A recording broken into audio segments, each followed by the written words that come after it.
અધિકારી સાહેબ, આ અમને જંગલમાં ક્યાં લઈ આવ્યા? કેમ ભાઈ, તને આ જંગલ ખરાબ લાગે છે? અહીં ઘણી લીલોતરી છે, બધું જ સુંદર છે. તો શું આપણા ગામમાં લીલોતરી નથી? સારું, અહીં લીલોતરી થોડી ઓછી છે અને અહીં થોડી વધુ લીલોતરી છે. અમારી જગ્યાની માટી અને તમારી જગ્યાની માટીમાં ઘણો તફાવત છે. તે કેવી રીતે?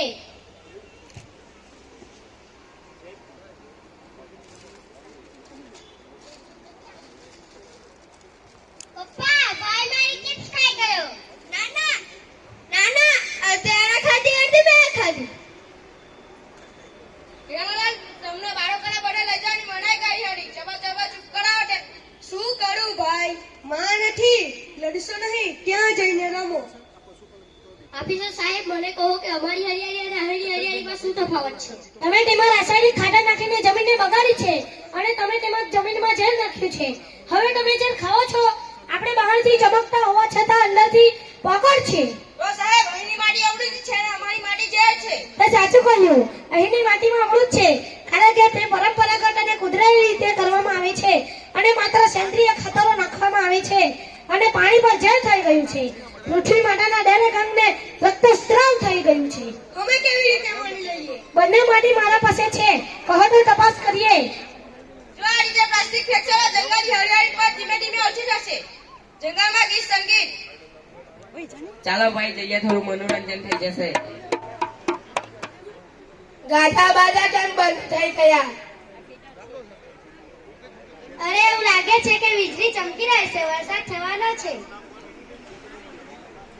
વરસાદ કેવી રીતે પડશે? આકાશ તો ચોખ્ખું જ છે. કોણ છે આ લોકો? આપણા ફોટા પાડી રહ્યા છે.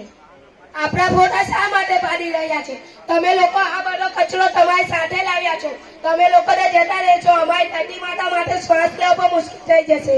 તમે લોકો પણ ખાવો પીવો અને બચેલો ખોરાક અને આ વસ્તુઓ પૃથ્વી પર ફેંકી દો તો શું પૃથ્વી બગાડતી નથી? તમે પણ આ પૃથ્વી પર ઘણી બધી વસ્તુઓ ફેંકી દો છો. અમે લોકો જે પણ વસ્તુઓ ઉપયોગ કરીએ છીએ અને કુદરતી છે અને જે કઈ બચે છે તે અમે જમીનમાં નાખી દઈએ છીએ અને તે ફરીથી ઓર્ગેનિક ફ્રૂટ બની જાય છે અને અમે સદીઓથી આવી રીતે કુદરતી સાથે ચાલતા આવ્યા છીએ. અને મને નથી ઈચ્છતા કે કોઈ બહાર થઈને મારી ધરતીને ખરાબ કરે છે. તમને શું લાગે છે કે લડાઈ 1857 પહેલા 1854 ફૂલો અને જાનોવારની બે બહેનો પોતાના જય જંગલ અને જમીન બચાવવા અંગ્રેજો સાથે લડાઈ લડી હતી. તેમને સજા મળી. આજે તમે બી અમારી ધરતીને પ્રદૂષિત કરો છો. તમને પણ સજા થશે. સરપંચજીને બોલાવો.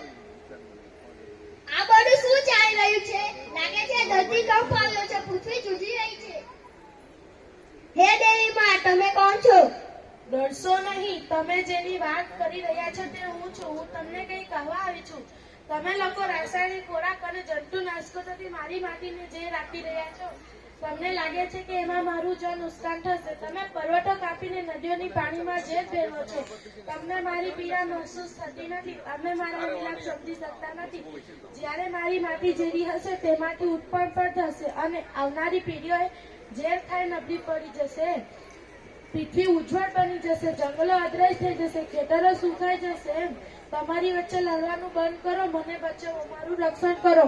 હું તમારું રક્ષણ કરું. શું તમે વેદોમાં વાંચ્યું નથી કે પૃથ્વી તમારી માતા છે, કુદરત તમારી માતા છે? કૃષ્ણે પણ ગીતામાં મારા મહિમા વર્તમાન્યો છે. તમારા પુરાણો અને ધાર્મિક અમુક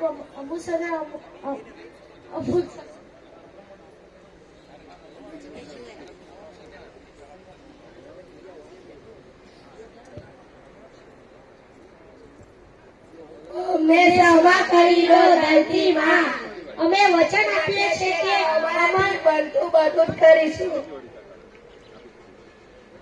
અમે રાસાયણિક ખોરાક અને જંતુનાશકનો ઉપયોગ બંધ કરીશું અને કુદરતી ખેતી કરીશું અને ઓર્ગેનિક ખોરાકનો ઉપયોગ કરીશું.